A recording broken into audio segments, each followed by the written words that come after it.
Après la Cappadoce en 2011, une autre partie de la Turquie, l'Anatolie. Cette fois encore en voyage organisé, mais on a décidé les Falentins et les Tourteaux de nous accompagner. L'Artémis Princess, située à une quinzaine de kilomètres du centre d'Istanbul, sera notre résidence pour 2 nuits. Située sur les bords de la mer Marmara, l'Artémis Princess a dû être, voici quelques dizaines d'années, un fort bel hôtel, si on s'en réfère à ses restes qui aujourd'hui sont encore très acceptables. Mais on ne va quand même pas se mettre à râler, ayant choisi un voyage de pauvres, nous aurons donc des prestations de pauvres dont on saura se contenter pleinement.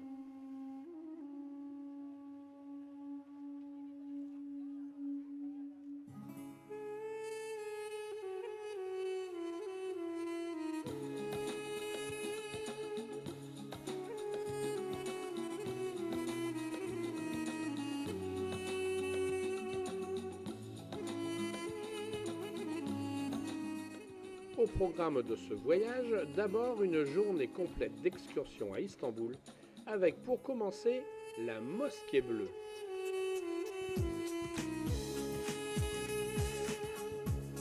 De style ottoman, elle fut construite par le sultan Ahmed Ier au début du XVIIe siècle.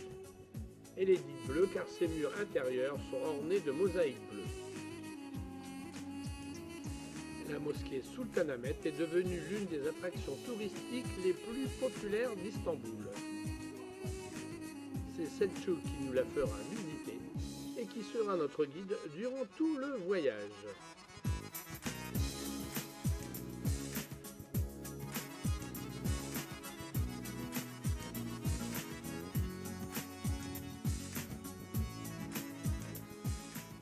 La particularité de la Mosquée Bleue est qu'elle possède 6 minarets.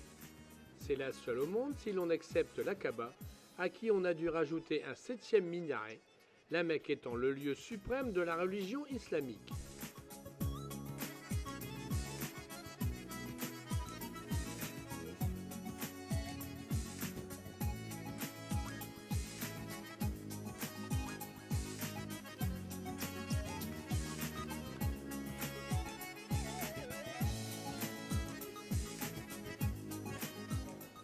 Toujours lieu de culte, une large partie de la mosquée est réservée aux visiteurs qui s'y pressent chaque jour par milliers.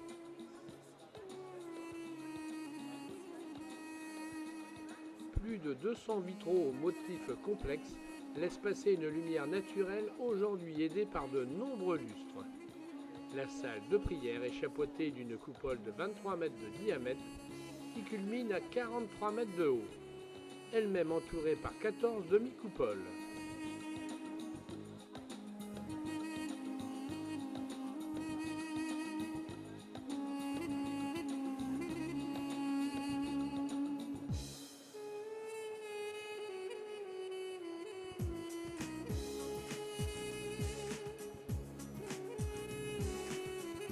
De fines calligraphies du Coran ornent le sommet des coupoles et des bandeaux décoratifs sont apposés autour des 4 imposants piliers qui soutiennent l'édifice.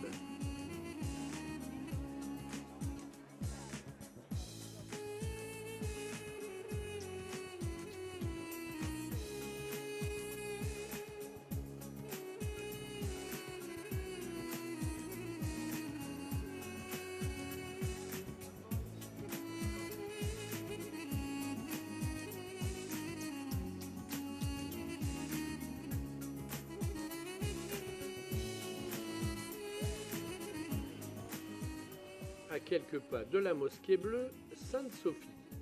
C'est probablement le monument le plus connu d'Istanbul.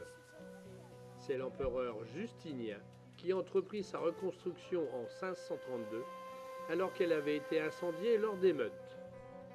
5 années plus tard, elle était la plus grande basilique du monde chrétien. Sainte-Sophie fut chrétienne durant 916 ans, puis mosquée pendant 482 ans, pour finir en musée en 1935 sur ordre d'Atatürk, père de la Turquie moderne.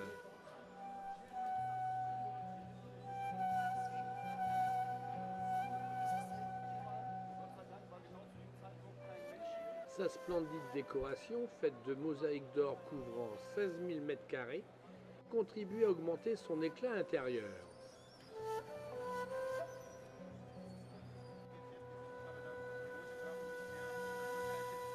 Constitué d'un grand espace de milieu et de 2 nefs, ses dimensions intérieures sont de 100 mètres par 70.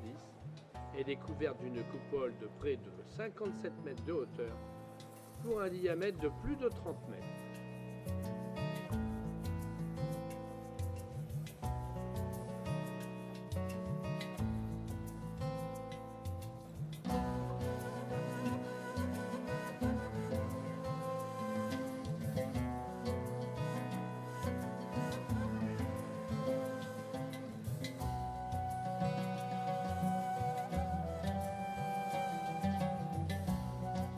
Depuis le premier étage, on admirera sous un angle différent toute la magnificence des lieux.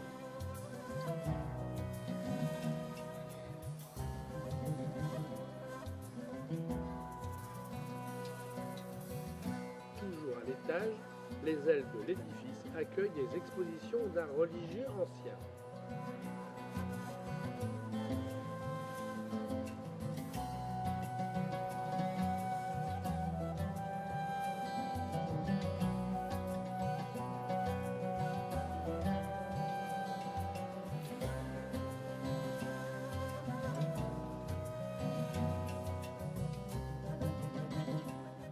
Dans une cour extérieure, on trouve les fonts baptismaux, baptême que l'on pratiquait par immersion si l'on en croit la dimension du réservoir d'eau. À l'entrée du musée, la fontaine aux ablutions qui servait aux musulmans.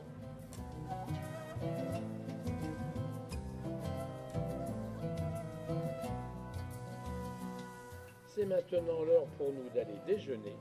Il nous faut pour cela rejoindre notre restaurant en traversant des parcs joliment fleuris qui bordent la mosquée bleue, qui nous enchante une fois encore de ses 6 minarets.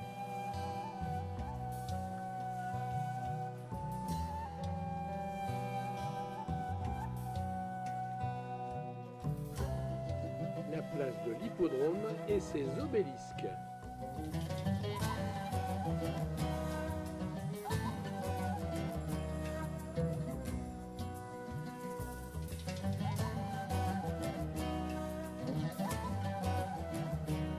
Coup d'œil sur la Corne d'Or à l'heure de la prière.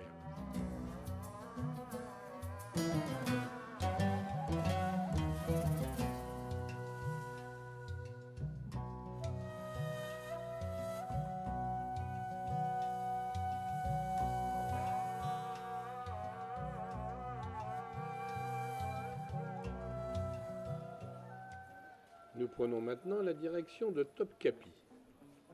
Le palais de Topkapi fut la résidence des sultans ottomans durant 4 siècles. Il s'étend sur 70 hectares et est entouré de 5 km de remparts. Sa construction commence au XVe siècle, sur les ruines de l'acropole de l'antique Byzance. Il domine la Corne d'Or, le Bosphore et la mer Marmara. Topkapi est un complexe architectural composé de 4 cours intérieures et de nombreux bâtiments annexes, dont le harem construit au XVIe siècle.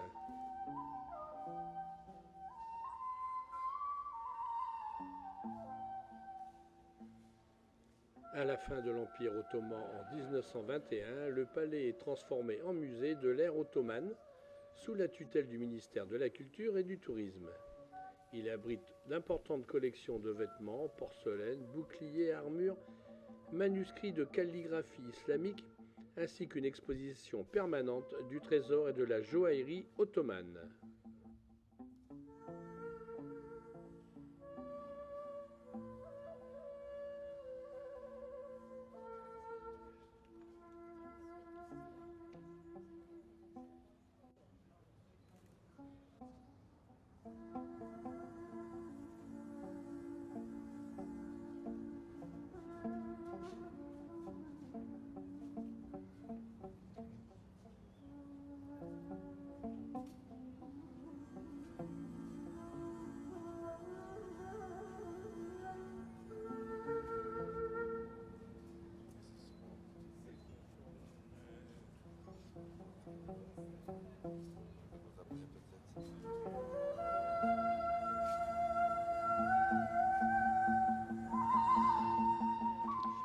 Topkapi perdra progressivement de son importance à partir de la fin du XVIIe siècle, quand les sultans se mettent à préférer les palais bâtis le long du Bosphore.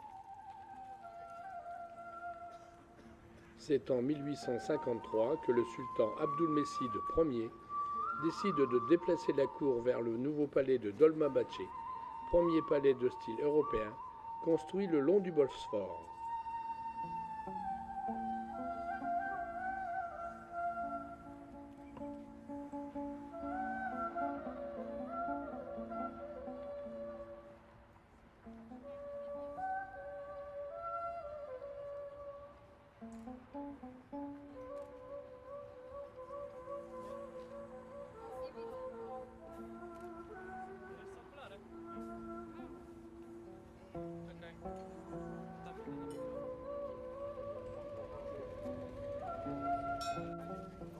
Une heure et demie de croisière sur le Bosphore, c'est le clou de la journée.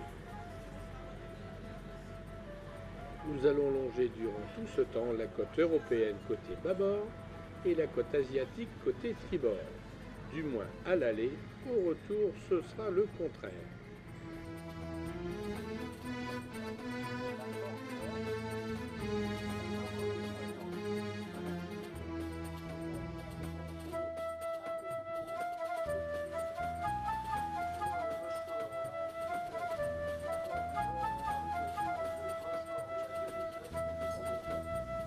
Le Bosphore est un détroit qui relie la mer Noire à la mer de Marmara et qui, avec le détroit des Dardanelles, forme la limite méridionale entre le continent asiatique et le continent européen.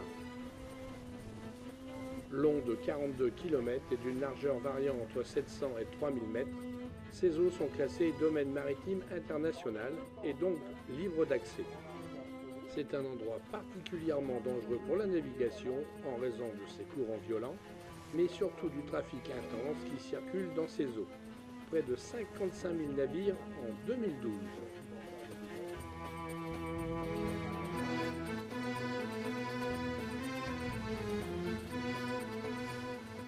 Le palais de Dolmabahçe, où s'installa avec sa cour Abdülmecid Ier en 1853.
Long de 1510 mètres, le pont du Bosphore, construit en 1973, relie le continent européen à l'Asie. On estime que 180 000 véhicules franchissent chaque jour ce pont.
second pont, construit en 1988, relie aussi les deux continents. En 2013, un tunnel ferroviaire qui passe sous le Bosphore relie lui aussi les deux continents. Le pont Sultan Mamet annonce le bout de notre croisière. C'est là que nous virons de bord et faisons demi-tour.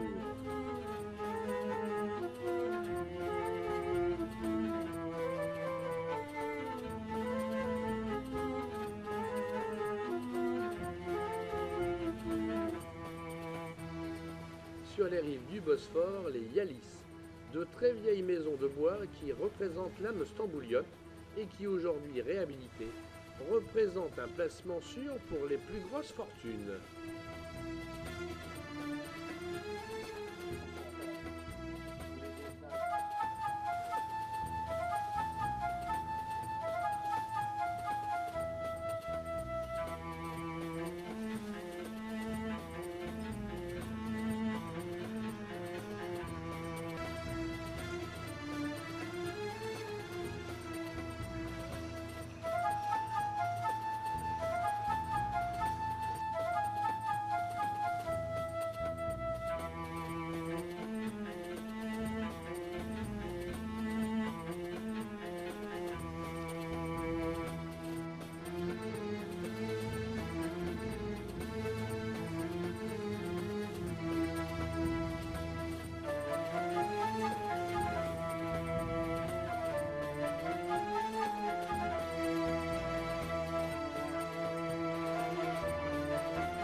Après avoir longé durant près de 2 heures le détroit des Dardanelles, là même où mon grand-père Henri Herbin s'est illustré lors de la Grande Guerre mondiale en 1915, nous arrivons à Canakalé pour prendre le ferry qui nous fera quitter l'Europe pour le continent asiatique.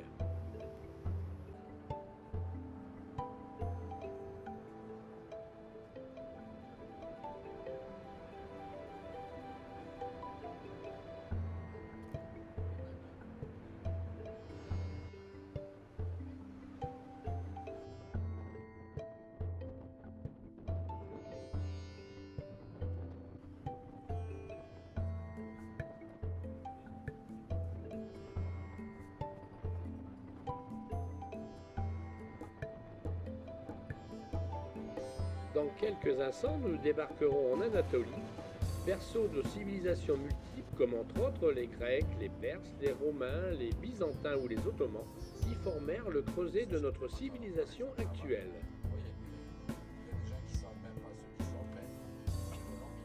Nous plongeons tout de suite dans l'histoire en visitant la ville légendaire de Troie, issue de la mythologie grecque. Un peu parc d'attractions à son entrée, le site révèle de nombreuses ruines. Les remparts de la ville sont encore très apparents.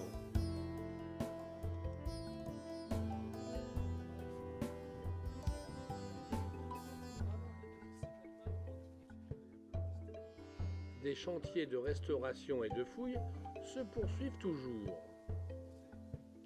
Peut-être permettront-elles un jour de savoir si la guerre de Troie a bien eu lieu, ou si Homère s'est servi de la ville de Troie pour situer son récit légendaire et y faire vivre ses héros, Paris, Hélène, Ménélas ou encore Énée ou Achille.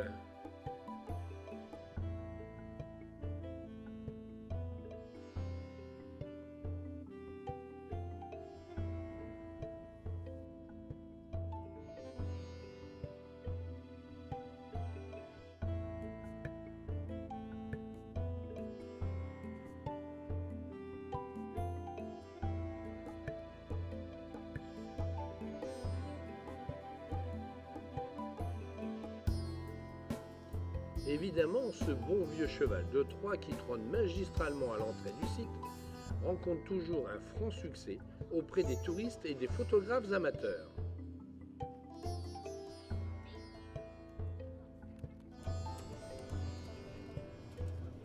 Nous dormirons ce soir au bord de la mer Égée, aux alentours de Pergame, que nous visiterons demain. Ces gens-là, quand ils sont en retraite, ils vont partir, ils commencent à vivre ici, on va être vaccinés.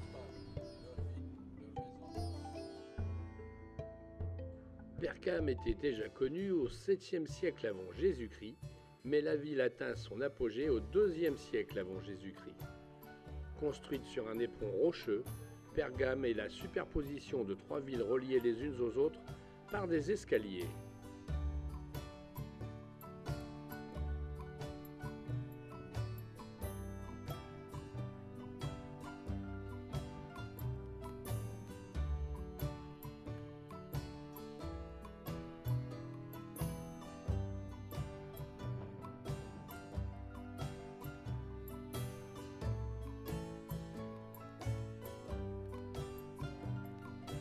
C'est dans la ville haute, appelée Acropole, que l'on visite aujourd'hui sous une pluie battante, que l'on trouve les bâtiments administratifs de la cité, ainsi que le palais, le théâtre, la bibliothèque et de nombreux temples.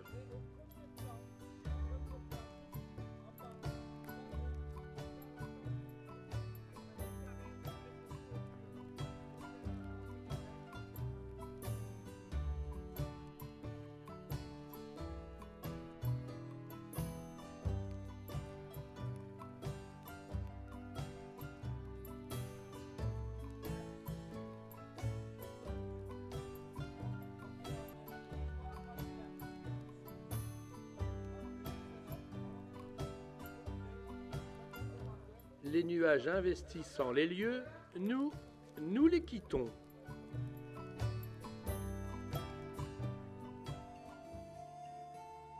L'après-midi, le mauvais temps s'est calmé et l'on continue dans l'historique avec la visite d'Éphèse, l'une des plus anciennes et des plus importantes cités grecques d'Asie mineure. Bien que située à près de 7 km à l'intérieur des terres, Éphèse fut dans l'Antiquité et jusqu'à l'époque byzantine un des ports les plus actifs de la mer Égée.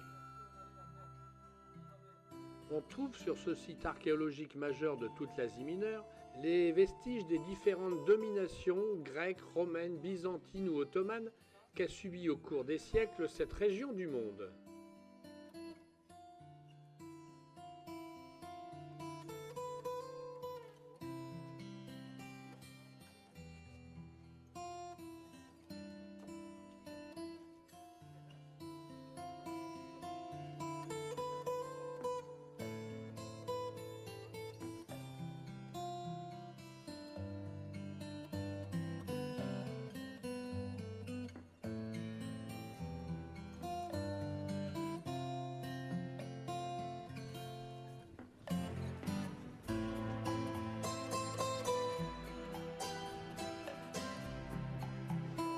L'avenue de Marbre, pavée de larges dalles de marbre, c'est l'une des avenues antiques les plus grandes et les mieux conservées de toute l'Anatolie.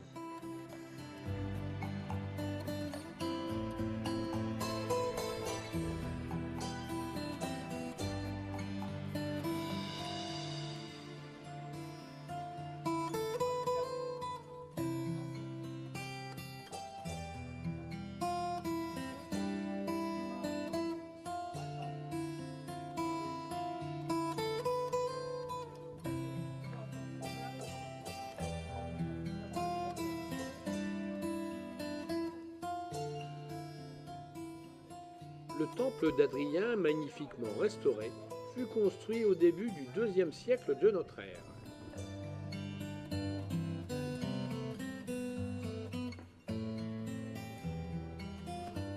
Des frises remarquables de finesse ornaient le pourtour de l'édifice.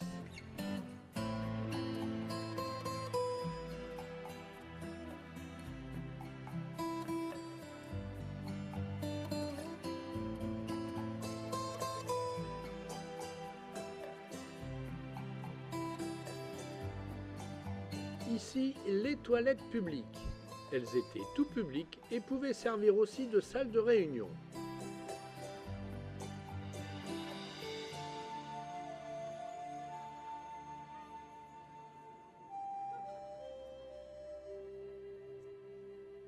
La bibliothèque de Celsus fut construite en 117. Elle était l'une des plus importantes de son époque, après celle de Pergame et d'Alexandrie. Sa façade est à 2 étages. Dans les niches se dressaient des statues dites de vertu, représentant la sagesse, l'intelligence, le jugement et la science.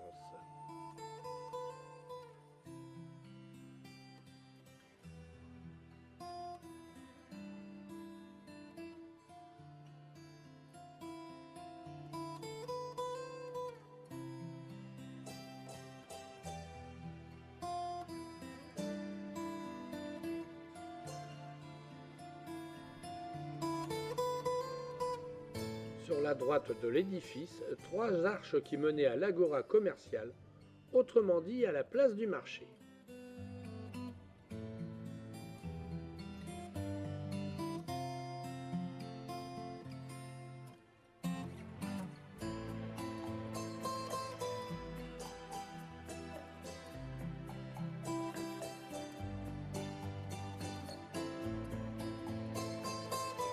Sur les bords de l'avenue, une dalle très importante puisqu'elle indiquait la direction du lupanar.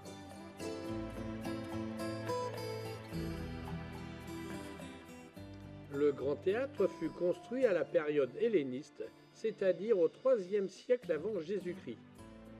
Il fut remanié et agrandi à diverses reprises pendant l'époque romaine. De style gréco-romain, son acoustique était remarquable. Il comprend 66 rangées de sièges séparées en 3 sections et pouvait accueillir 24 000 spectateurs.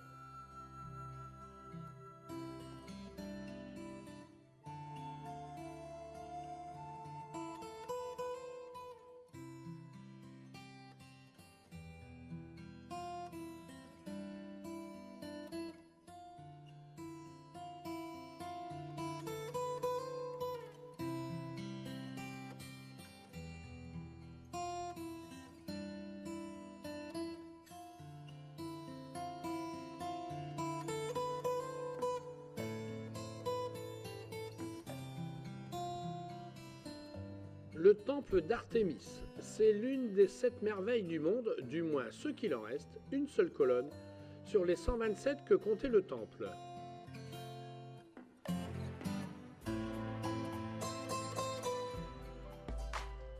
Bonne nouvelle, nous logerons ce soir dans un hôtel au bord de la mer Égée, tout ce qu'il y a de chic.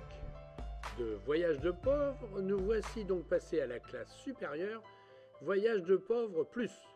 Joli surclassement, dont on ne saurait se plaindre.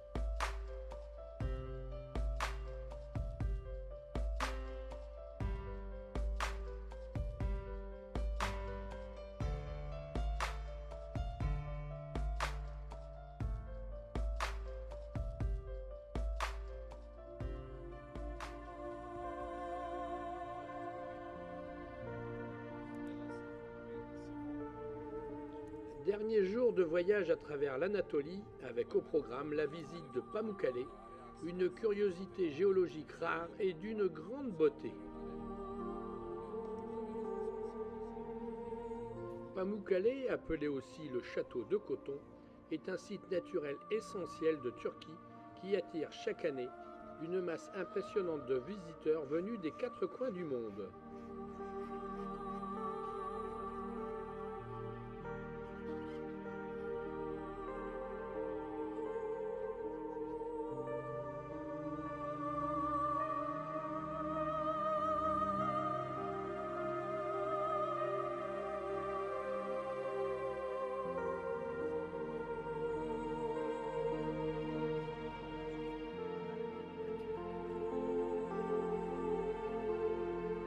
Cette tuffière a été entièrement élaborée au cours des siècles par les 17 sources d'eau chaude qui s'écoulent des entrailles de la montagne.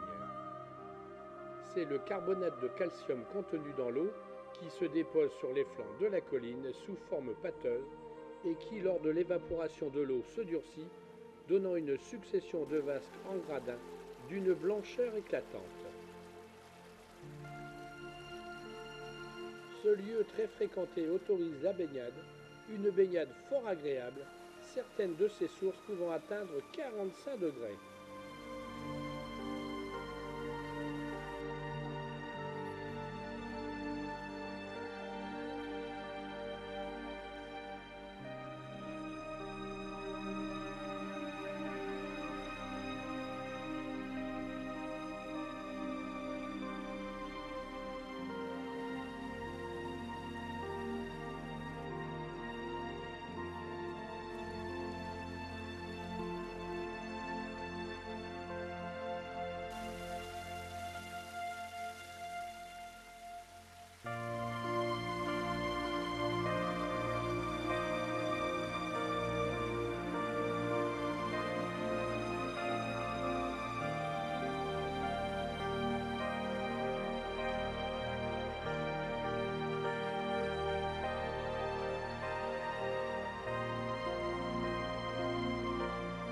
C'est son classement par l'UNESCO en 1988 qui sauva ce site unique en son genre, menacé qu'il fut par les complexes hôteliers voisins qui détournaient ses eaux chaudes pour alimenter leurs piscines.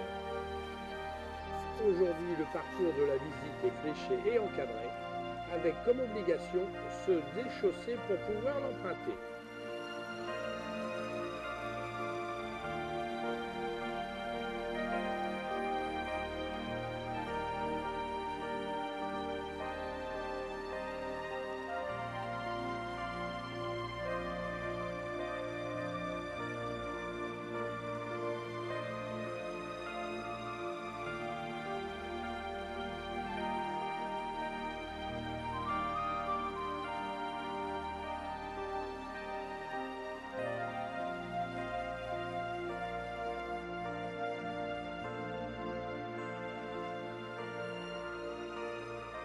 Une partie du site est interdite d'accès aux baigneurs, laissant admirer calmement les vasques aux couleurs changeantes en fonction des caprices des nuages.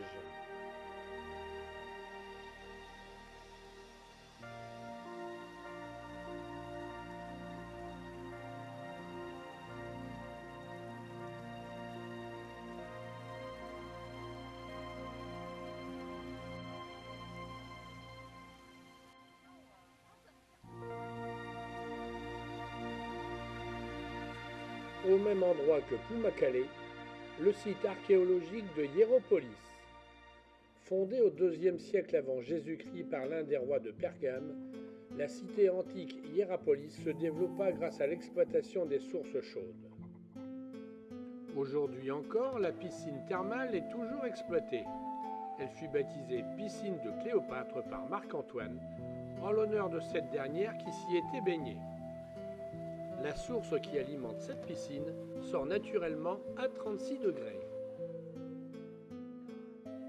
Sur les hauteurs, le théâtre romain, le vestige le mieux conservé du site, construit à la fin du IIe siècle.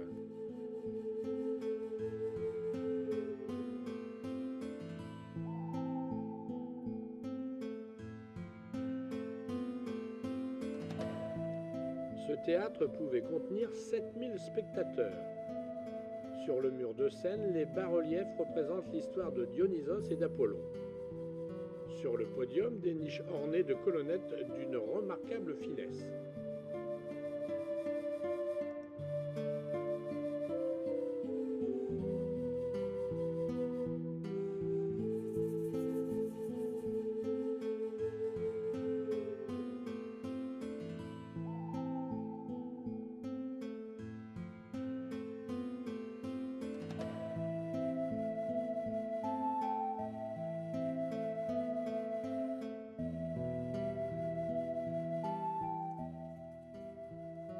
Et puis, il s'est mis à pleuvoir.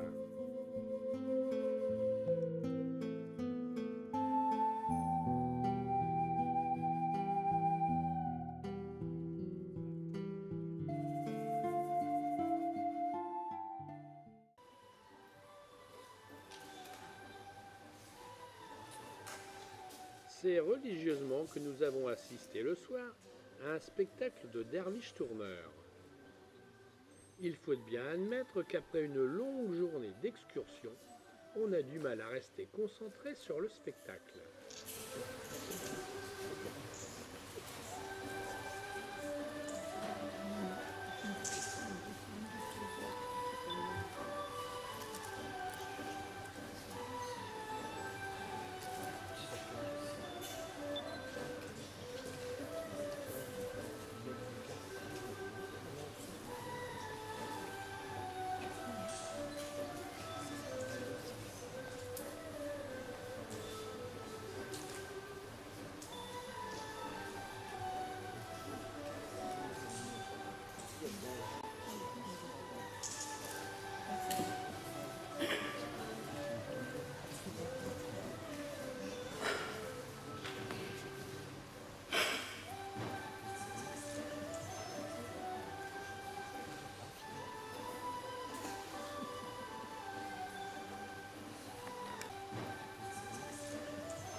Notre dernière journée de bus nous conduira au terme de notre voyage Antalya, la station phare de la Riviera turque.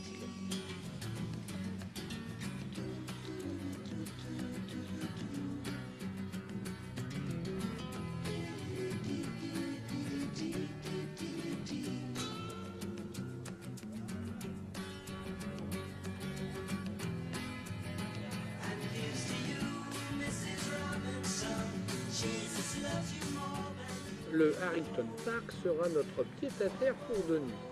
Et là, d'un coup, on passe du voyage de pauvre au presque palace.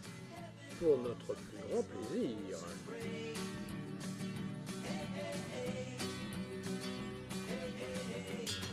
Petit ombre au tableau, la piscine ne sera pas accessible, notre palace organisant l'ouverture de l'Orange d'Or, l'équivalent turc de notre festival de Cannes.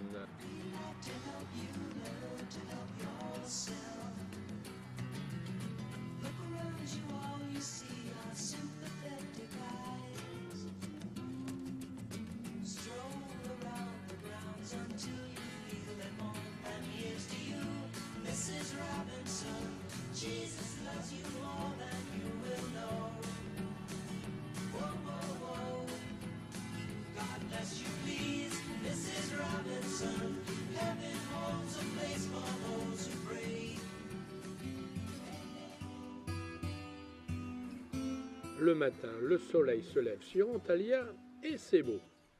Dernière journée en Turquie consacrée à la visite de la ville, après avoir été traîné de boutique en boutique, histoire de nous soutirer les quelques euros qui pourraient nous rester.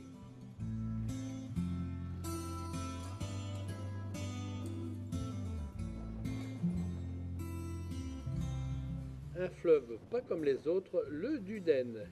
Il se jette dans la mer par une cascade d'une quinzaine de mètres de hauteur.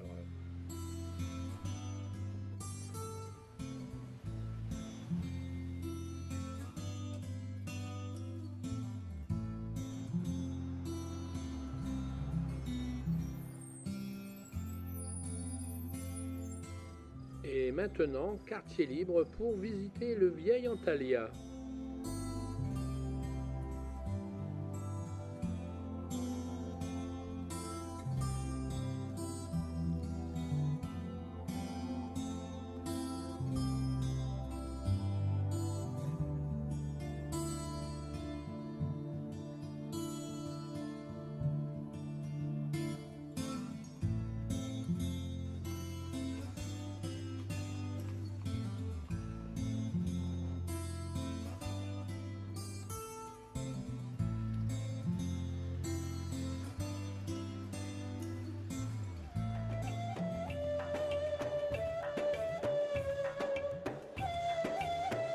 Superbe arc de triomphe en marbre blanc, la porte d'Adrien.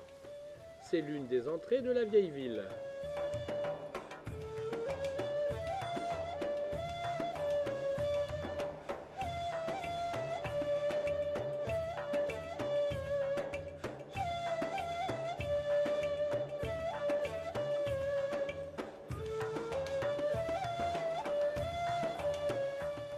La vieille ville est construite de maisons de bois ottomanes du XVIIIe siècle, aujourd'hui restaurées pour certaines et transformées en hôtel ou en restaurant.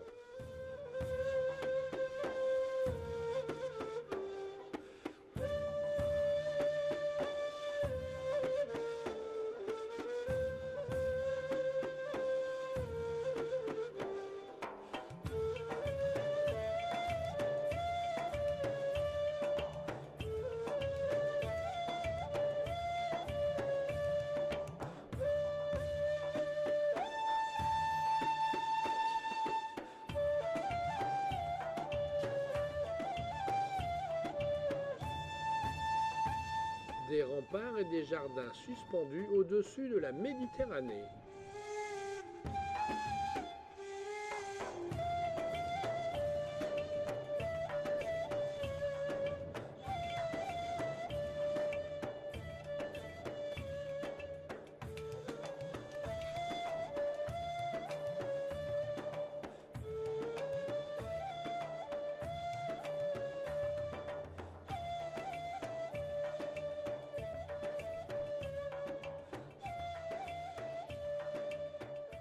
Depuis le haut des remparts de la vieille ville, on découvre le joli petit port d'Antalya aux embarcations multicolores.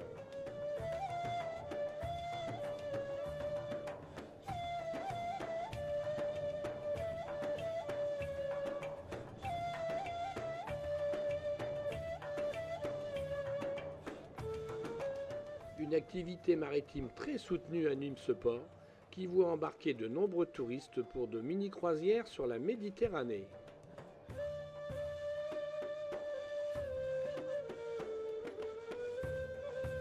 Tout à côté du port, le souk où, là aussi, les touristes sont sollicités pour sortir leur portefeuille afin d'acheter le souvenir qui leur rappellera à tout jamais leur fabuleux voyage en Turquie.